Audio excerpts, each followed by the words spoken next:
And we're live. Hey, Billy, I have not been this excited. And frankly, even after 20 years of broadcasting, a little bit nervous because of our next guest. I think it's more of an nervous, excited nervous because we have been so looking forward to talking with her. And I just feel like, we could probably listen to her all day, but we would probably steal her and talk with her all day if we could, but we don't have that Yep. luxury. So A little I bit don't want to busy. waste. Yes, I don't want to waste too much time before we get to her, but and I know you are just as interested in speaking with her as well.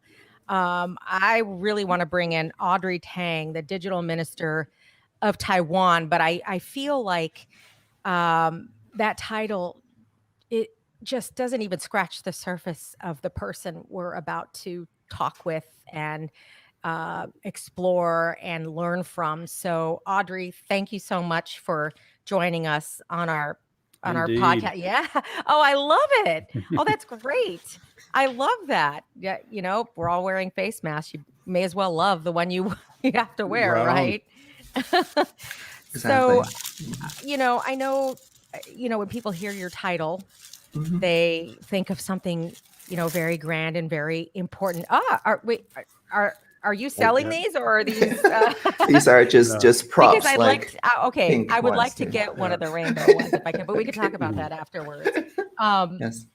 but I know, I know when people hear your title, they think, something very grand, and you're involved in the Taiwanese government and in something so important. And it is.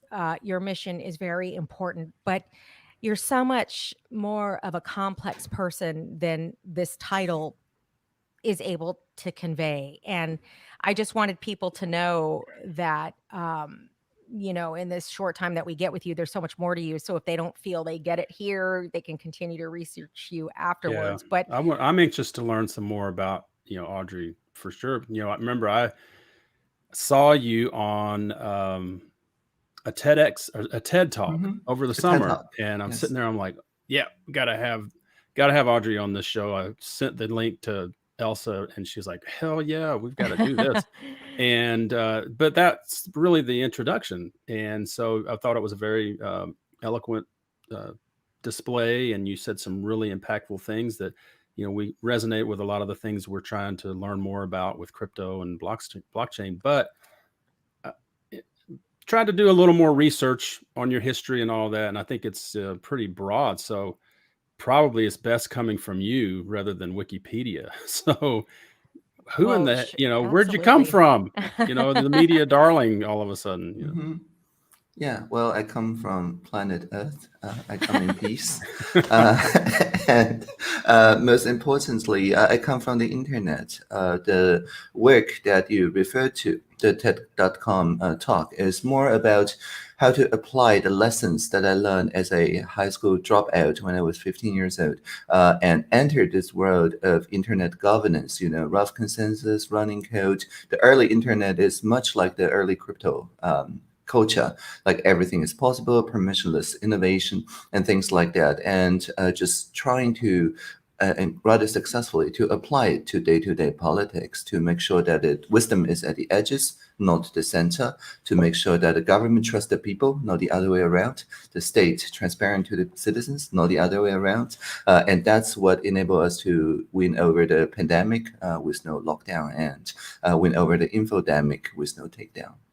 I do want to talk a little bit during our time together about the pandemic and how Taiwan has been able to successfully handle the pandemic, this crisis we've been dealing with. But one of the things that really resonated with me, as you know, I've spent my whole career as a journalist, and Hmm. one of the things that we hold dear, and I know you hold dear as Hmm. well, is that you are committed to battling disinformation, misinformation, fake news, and everything that comes with it, and truly believe that a strong democracy involves transparency. Hmm.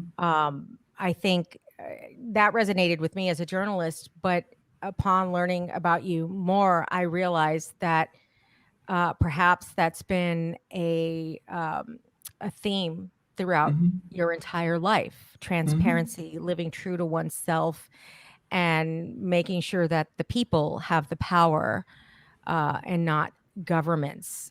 You know, we know you have a government title, if you will, of digital minister of Taiwan. And you also alluded, but you know, how you got there was quite the interesting journey. You alluded to the fact that you dropped out of junior high school when you were just a teenager. People might assume when they first hear that it's because someone may not be able to handle the learning load or isn't able to be successful in school. However, that wasn't your case. I believe you were probably way too advanced mentally to even waste your time in school like others typically do. Because, I mean, all you have to do is look at the history of your life so far. If people know that by the time you were 19 years old, you were already in Silicon Valley, you were, you know, heading companies, in my creating second startup. companies. Yes. Yeah, tell me about that. Okay, sure. So yeah, I dropped out middle high with the full blessing of my teachers and the head of the school, who agreed to fake the records of my attendance so I don't get fined by the compulsory education board. That was fun. And right after that, it's my first startup when I was like 15, 16, working on search engine, working on C2C auction. We built the first like eBay auction site in Taiwan. It was a lot of fun. And then I discovered this free software movement. Later on, participated in its fork called the open source movement. And that will form the core of my second technologies and collaboration, which is rather like GitHub, except it's not based on Git because Git haven't been invented yet, but rather based on SVK, a kind of distributed version of Subversion, and many other things too.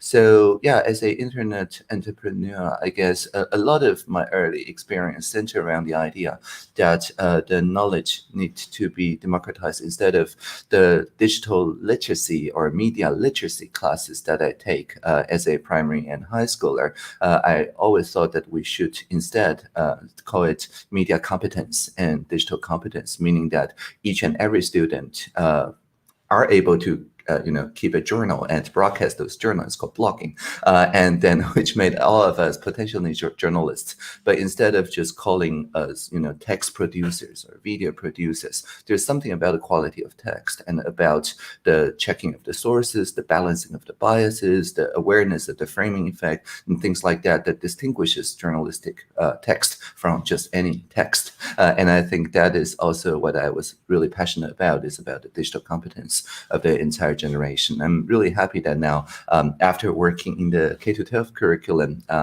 starting last year, we did actually switch to that frame of mind in our education curriculum in Taiwan. So that really warms my heart. I'm sure anybody listening to this would hear that and think about your curriculum and how it's a complete departure of what we've been told about how we have to learn, what we have to learn, when we have to learn it, and so on. No matter what country you're in, we all follow this same pattern and study the same things. However, I feel there's never been an appreciation for the fact that people learn not only at different rates, but with different influences and at different times, and with associating with different things. I understand this more than ever. My daughter has Asperger's syndrome and ADHD. So I've learned through her, who is a straight A student, by the way, but we get there from completely non-conventional ways of her to learn and to grow from. So I am not resistant at all to completely shaking up the typical curriculums and the norms of how people learn and what they should learn. But what has it been like with other people accepting your curriculum and this new way to approach what we should learn? Yeah. It's, I think, partly due to Taiwan history that we see democracy itself and indeed all the social technologies, such as democracy, are amenable to change and co-creation.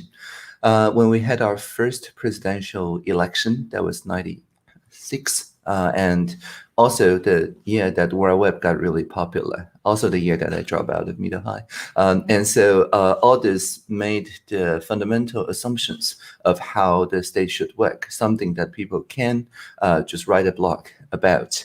And then we had like 5 constitutional amendments. We're working on 1 right now. So this is like in the beginning of a new status quo, a new normal, and people are all very eager to try out things. Add to that Taiwan has now more than 20 national languages. More than half are indigenous. Even on the ethnic Han side, there's Taiwanese Hakka, Taiwanese Holok, Mandarin, new immigrants from all over the world, and so on. And so this is what I refer to as a transcultural republic of citizens. The various perspectives of all the different cultures around, say, gender stereotypes and so on. Because they're so pluralistic, it's very easy then for people to simply say, let's improve upon the curriculum. Let's improve on how university should work. It should work more with the community placemaking SDGs and so on, and just get a working model from one of the pilot cases, one of the coaches somewhere in Taiwan. So a lot of my work as a digital minister in charge of social innovation is just to tour around Taiwan, meet the people who made the change makers, and then amplify their voices and their innovations. So yeah, we've not encountered much resistance because in a sense we are the resistance. You know, much that I've learned about you, Audrey, has involved a lifelong path of learning. Child prodigy in literature, classical literature by the time you were 5, advanced mathematics by the time you were 6. Junior high was so easy that you had to leave. You were CEO and creating companies by 19 in Silicon Valley. What led you into politics with such a background in academia? Yeah, we occupied the parliament for 3 weeks, so it's not like somebody invited us in. We invited ourselves. So it was 2014 March, and the MPs were refusing to deliberate substantially a trade agreement with Beijing. And so because the MPs were on strike, I guess that was the theory anyway. So we occupied the place they work to do the work that they should have worked on. And so 500,000 people occupied the street, many more online. And I worked with a lot of people in the G0V or Gov0 movement to provide communication and live streaming so that the 20 NGOs, each deliberating on one part of the CSSTA. For example, there's one slide that deliberated on whether we need to really allow the so-called private sectors from the PRC, the Beijing side, into our then new 4G infrastructure, or it would actually be amortized with all the system risk analysis too expensive, even if it looks initially inexpensive. Now, that's a conversation everybody's having this year around the world, except we had that conversation on the street like 6 years ago. And so that really empowered the democracy because it's a demonstration not as a protest, but demonstration as a demo. It showed that with the proper facilitation and proper listening skill technologies that I've always been working on for my entire career as an entrepreneur, actually people can produce pretty good rough consensus, shared feelings and all, and which were then ratified as the consensus by the head of the parliament. So the Occupy was a success, and we've not had any work with the PRC components in our 4G network. And so because of that, I was invited then as a reverse mentor to the cabinet member at the end of 2014. So kind of like a intern that also is a consultant, and I work a couple years in that role. And then when Dr. Tsai Ing-wen won the presidential election, I was invited back to the same physical office that I worked in as, I guess, a full-time minister. So I want to see if I'm drawing this analogy that I think you alluded to, that when you speak of consensus, are you saying that consensus in that case were the hundreds of thousands of people in the street. Yeah, and the humming kind of consensus, like so like not the kind of consensus that everybody signed their name on, but rather the rough consensus that we refer to, well, in distributed ledger, but also in internet governance, is called rough consensus, things that people broadly agree on along the way, and that enable running code, meaning that we can do implementations. Now we have rough consensus, but we may disagree on the details, but the sentiment is resonating and is shared among the stakeholders. That's the kind of rough consensus that I was referring to. Yeah, and so on that, in that line of speaking of consensus, what really got my attention in your TED Talk, as I recall, and it's been months since I've seen it, but was about consensus. And what struck me, just because of the time we're living in, was that it was almost what you were describing and what you guys are doing there is certainly a better consensus than Twitter.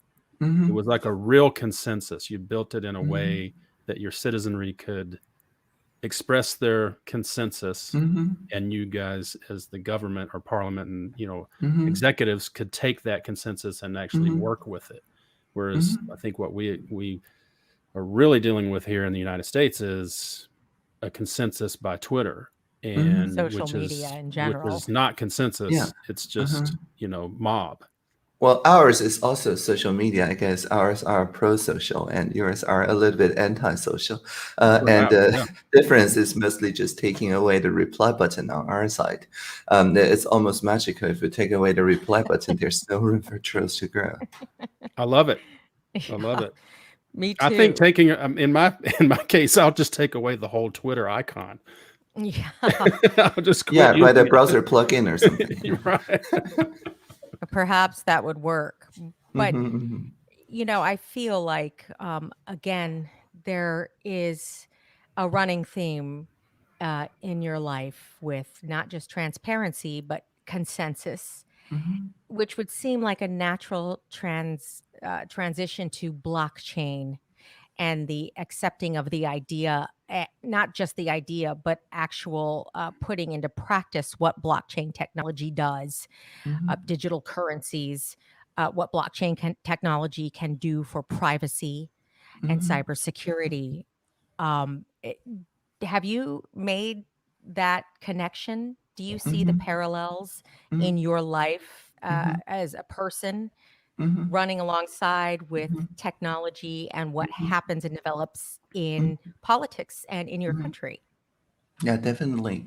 So when I became the digital minister, I had 3 working conditions that I negotiated publicly. One is radical transparency. All the conversations that I had, including this one, is to be published as either video or transcript into the Creative Commons. And the other 2 was location independence. Anywhere I work, I call my office. And also, importantly, all the secondments in my office are voluntary associates, meaning that I don't give them orders and I don't take orders. Again, something I would say resonates with the blockchain community. But because of the kind of unfamiliarity of the population and indeed my cabinet colleagues about these principles, I made a point like almost right after I became the digital minister to meet someone in my place, in my residence, and recorded the entire conversation, demonstrating how I could be doing work and in my home in a remote way, but also maintaining perfect transparency. And the person that I chat with was Vitalik Buterin, and we talked about rough consensus about using pro-social media to deliver consensus and better voting methods than the one that he was using for the DAO fork, and also about the imminent structural pressures on the Ethereum blockchain, which, by the way, they solved just I think 3 days ago through this 2.0 thing. So congrats. And also we liken that to the climate change, like this kind of pressure puts on the blockchain, motivates the community community to come up with genuinely structural solutions, and that elevates people into a more longer term thinking, and which actually is also physically related, because if they don't solve the Ethereum 2.0 problem, they're contributing to the Earth climate change thing. So later on, I would join Radical Exchange, a social innovation organization internationally, started by Glenn Weil, but also with Vitalik and yours truly as board members. And ever since then, I've been just taking the Radical Exchange ideas, prototype on Ethereum, like Gitcoin, quadratic voting and funding and so on, and then applying it in, for example, the presidential hackathon in Taiwan has for a couple of years been using quadratic voting. So that's straight like research from the blockchain community and then deployed into politics. I can't imagine. I mean, and I know this has to be on people's minds who are watching or who will later watch, and especially yours, for many, many years. You are so dedicated to transparency and consensus and privacy for citizenry, for the citizenry of Taiwan. I can't imagine what a target you must be for the government of China. You are so outspoken about it, and you move about freely, and you live true to yourself. People would argue that is completely opposite of what others are allowed to do in China. What is it like to live this way and know that you may have this shadow always kind of lurking around the corner, watching what you do, everything you do? Well, it's been like that since I was really young. I mean, my dad's PhD thesis was studying the dynamics of the Tiananmen protest, which happened when I was 8 years old in the 4th of July. 4th of June. And he was there, like physically in the Beijing, in Tiananmen Square, like all until the 1st of June, where he went back to Taiwan. Fortunate for our family, I guess. And so then he went to Saarland, to Germany, and studied for his thesis. And his research involved a lot of interviews with the Tiananmen exiles, the young people who participated in the protest. And I remember meeting them in our living room because I went to Germany for a year studying with my father and just talking about the democratization of the PRC. And those very young, like just in their early 20s, people all had a lot to say and a lot to reflect after their recent frustration in the Tiananmen Square. Some of them would later on be professors in the Taiwan universities, and some of their students would end up occupying the Parliament of Taiwan. And so, yeah, it's always been like this. And I firmly believe that we should, of course, not only speak freely, as you alluded to, but also provide a safe space for other people, such as the people running bookstores, first in Hong Kong, now in Taiwan, to voice their ideas and to provide a safe place for the Hong Kong students through student exchange programs to be now safely in Taiwan and participating, say, in the Oslo Freedom Forum, or interviewed by Reporter Without Borders, and all of which are now headquartered in Taiwan as their Asia headquarters. So what is it like in a day in the life of Audrey Tang as you go about your mission, your business? What is it like for you? Do you worry? Do you not think about it? Do you always know it's there, but you continue on? How do you approach life every day, knowing that, you have that to contend with? Sure. So basically, I wake up talking to usually the US, sometimes East Coast, sometimes other parts of the US friends. And right before I go to sleep in the evenings, I usually talk to African and European colleagues. Especially this year, it's like nonstop time zone transition. So my greeting is now, the standard greeting is now good local time, everyone.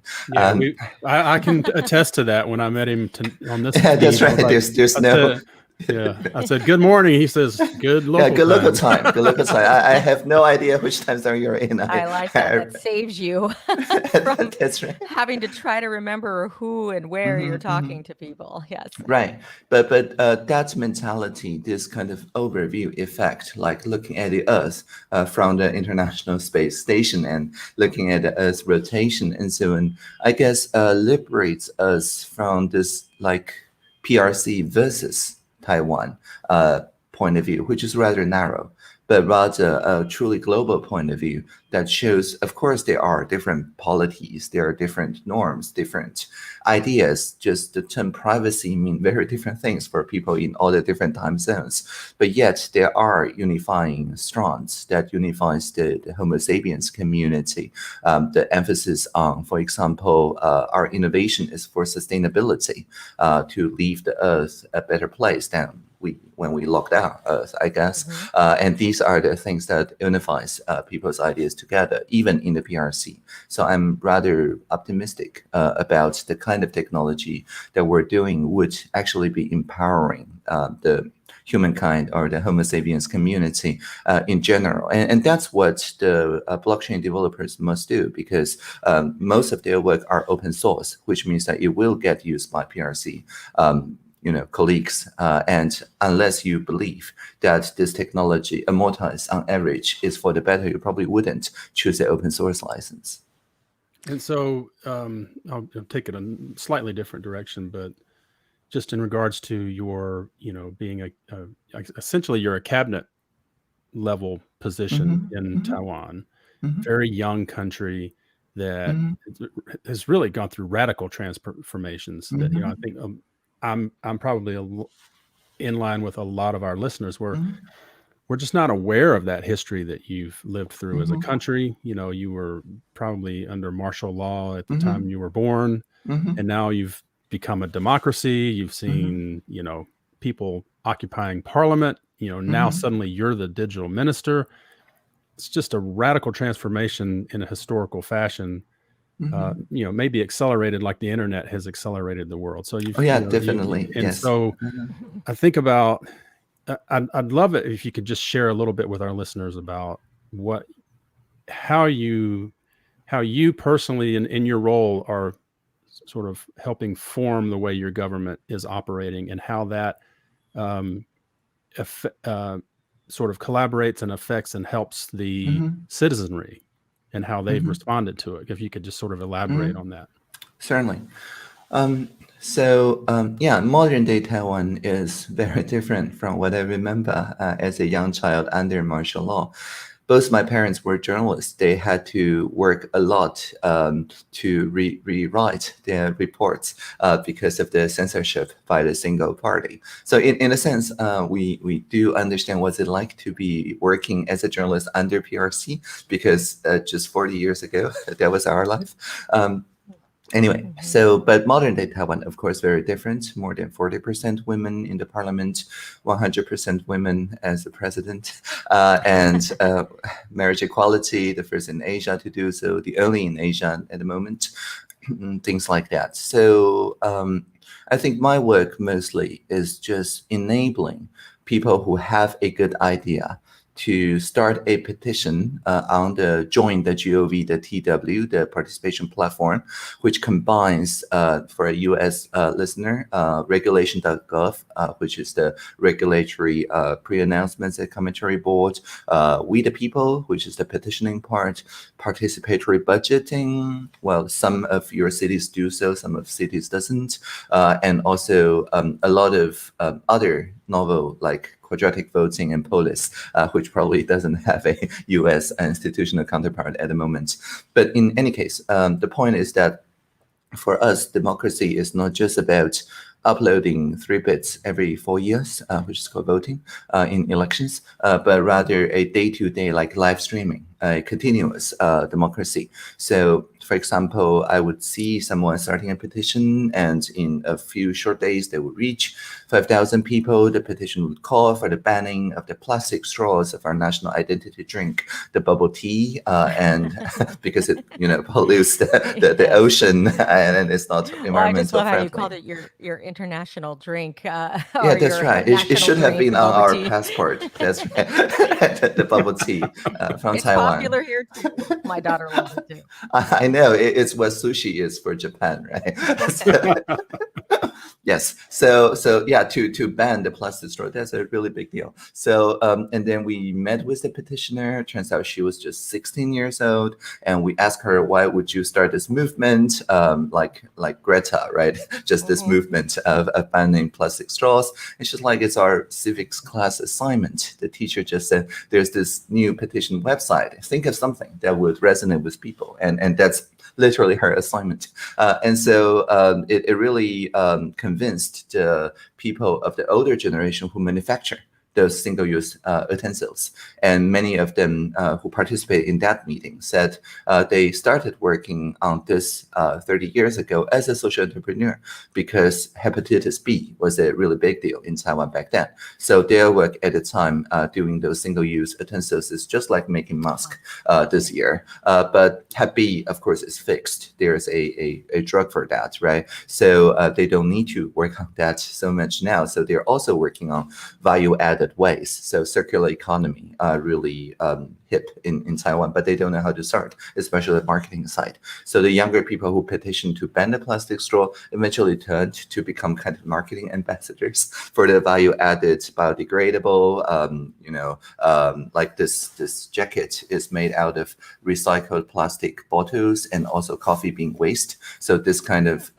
material is also pretty good marketing material. So they started working a co-creation dynamic, not just a protest versus establishment dynamic, and that's what enabled by this petition platform, if it's followed through by a multi-stakeholder meeting that builds rough consensus, common values out of different positions. That's incredible. I love it. And I love the jacket. I knew you would. you. So I was thinking about this. You're the digital minister, which we don't even have that in the United States. Most countries don't. But what if you were the digital minister of the United States? What would you, knowing what you know about us and what we're going through we're obviously different. We're in different worlds, in so many ways. From your viewpoint, what would you do if you became a digital minister of the United States? What would be the first few things you would try to implement? First of all, I'll hop on the What About Crypto podcast. So you're already the digital minister then. I appreciate that. Thank you very much. No, engage the most innovative, the most out of the box, and build a new box community, right? Because that's the spirit that's needed by any government, the U.S. government included. Because the people in the blockchain community, much as the World Web pioneers or the internet pioneers, we don't really like when we criticize existing systems, the institution establishments, we don't actually bother criticizing it that much. We channel our energy into building new systems that doesn't suffer from the previous flaws. So people working on Ethereum 2.0 doesn't spend much time criticizing like the Bitcoin blockchain, because there's no point doing so unless you can prove, of your stake. But anyway, to prove through some way and shows that a better system is possible through mathematics. And that, I think, is really needed, because unless we channel the energy at the polarizing edges into the co-creational energy that I just alluded to, and showing people that there is actually a living community, the open innovation community, open access community, and certainly the distributed ledger community that's already figured out how to work at scale on this kind of mentality, on this kind of community impetus, then ordinary citizens, if they see this kind of models as possible, and that is the whole point of why I arranged my first official meeting as the digital minister of Taiwan with Vitalik Buterin, it's just to show the possibility of such a way of thinking. I know to those of us who are in this space, we are able to see in real time what this technology can do. And we talk about bringing people together and a consensus and, peace and protesting to get what you want changed and coming Self-sovereignty. together. Yeah, Yep. self-sovereignty. This may seem idealistic to a lot of people, but it's actually happening. How do you envision the world overall if every country was able to do this? And would you even be in favor of having countries and states at all? Well, that's a really good question. I guess for me, as a conservative anarchist, the conservative part is about conserving the culture of the 20 national languages in Taiwan and all the existing traditions in the Homo sapiens community. And the anarchist part is about not giving orders nor taking orders, but work on rough consensus. I'm all for keeping the country, the TLDs, right? You see the TW, and we're neighbors to the TV, to Tuvalu, and I see no problem keeping those two-letter TLDs because these are pretty nice short domain names, and it doesn't claim this kind of coercive power over one another. So yeah, I don't think there's much wrong with those country CCTLDs.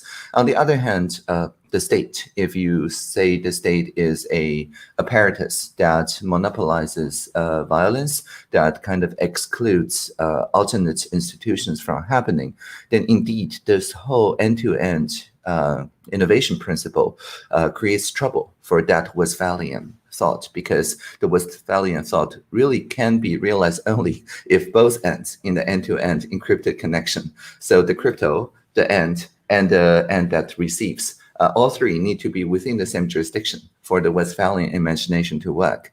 If the crypto is outside of the state apparatus, if one of the two ends is outside of the state apparatus, then the Westphalian illusion just disappeared by the virtue of the internet protocols and the cryptos. And so because of that, I think the imagination about Westphalian mutual exclusivity is just blurring and maybe dissipating in a generation or two, because people all have experienced how's it like to join a truly transcultural and international community that has the end-to-end principle as its first principle. So do you foresee the governments needing to compete for citizens? Yeah, sure. I mean, you are a U.S. citizen, but you are welcome to register the TW domain names. Yes. Audrey, I wanted to ask you, because maybe it's the former lit major in me. When I went to university, I spent a lot of time comparing and contrasting different works. And sometimes I look at people's lives and the directions they've taken and the paths they've taken. I look at the parallels in their lives and maybe what influenced them. I see a huge influence in you in not only academia and politics, but, we talked about them before, consensus, freedom, and everything that comes with it. Do you feel that you were able to make a transition as a human being and identifying as transgender and non-binary? Do you think that's a natural progression for you, considering the path you have taken your entire life? And if so, how long have you felt or known that this is your true self? Yeah, I mean, the personal computer and later the internet really doesn't care about your gender, right? And when I participated in one of my first communities, it's a multi-user dungeon. I don't know how many people still remember those. There's like literally 7 or more genders to choose from because it amidst like the high fantasy setting. And so to me, it's always what Judith Butler would call gender performance. Like the fact that I alluded to, that you can get a .tw domain name even as a US citizen, because it's just different perspectives to look at the world. And I don't have this binary idea in my mind. As digital minister, I'm more, I don't know, hexadecimal than binary, or decimal than binary. Right. So so I don't have this categories in my mind that says, hey, half of the human population is closer to me, and the other half of human population is more distant to me. Having gone through 2 puberties, I would say that everybody is probably of equal distance-ish to me, and I'm more able to empathize with other people. So it's always with me, I guess, and I see everyone really can be a little bit more transgender if you choose more, I don't know, rainbow or pink medical masks. So you're saying, because I think a lot of people would say that you would feel more isolated from all people being in your position, but you're stating the opposite in a way. Oh yeah, sure. Because if you have gone through a puberty, I've gone through that puberty too. Yeah. When you were a child, did you have these same feelings? Yeah, definitely. Because as a child, a lot of my time is spent on the earlier classics, actually, as you just mentioned, not just the poems, but also the philosophy, the text of Lao Tzu, the Tao Te Ching, the early text of Taoism, and so on. And it also portrays a maximally empathizing worldview that's not bound by particular ethnicities or race or gender or whatever. Okay, so we probably need to wrap this up because Audrey's a minister. Yes, and I who I has do I understand. have to go to the parliamentary parliament. appointment. Yeah. I know we in have to moments. share you. But I have one last question. Hopefully Sure. it's not too provocative or time consuming, but Mhm. I know you probably think a lot about AI and the like. Oh, yeah. So where do you see AI taking society or governance, for instance? Like how would it implement governance of people, which seems like a natural progression? Sure. So to me, AI stands for assistive intelligence. And when we pair AI to make rough consensus, like Polis is an application of AI, I call it assisted collective intelligence, or ACI. And that is a really human dignity first way to look at AI, because we can then make a discretion between the AI that aligns with one's values. For example, this glass enhance my eyesight without showing pop-up advertisements. So it's obviously aligning with my values. And also it's accountable when it breaks, because I can just take it to a person who know how to fix the optics, but they don't need a license or permission from the manufacturer of this particular glass. So it's vendor neutral. So there are properties that we look in the assistive technologies, my grandma's hearing aid, or really any assistive technology that we take for granted. So the more we think of AI as assistive, the more we can invest in the kind of assistive collective intelligence. On the other hand, if we don't do that, then AI doesn't enslave people, by the way. People enslave people through AI. And they could do that through authoritarian intelligence. The application of the same AI technology is just like in Taiwan. When we say transparency in government, we mean making the state and how the state works transparent to the citizens. But in the PRC, when they say transparency in governance, they mean making the citizens transparent to the state. So the same word, very different meanings. And so the same word AI may in some cases mean for people authoritarian and even generalized authoritarian intelligence, or AGI, which would hold authority and singularity indeed on a lot of things. And that, of course, is again, maybe same acronym AI, but very different direction. I think we should certainly hold the assistive direction and prove that it's actually a more sustainable model than the authoritarian direction. Yeah, That's an extremely enlightening way to look at it, and a very good comparison and contrast. Well, I've heard you say Taiwan and code. China. I think I heard you say on an interview, code is the physics of the internet.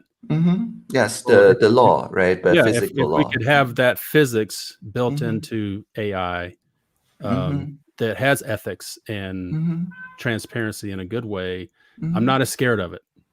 Exactly right. And we have new like physical laws, the crypto laws with us, right? The Yeah. ZK family of algorithms, the fully homomorphic encryptions, which I'm very excited in, all sorts of secure multi-party computation, a lot of things that can help us along the way.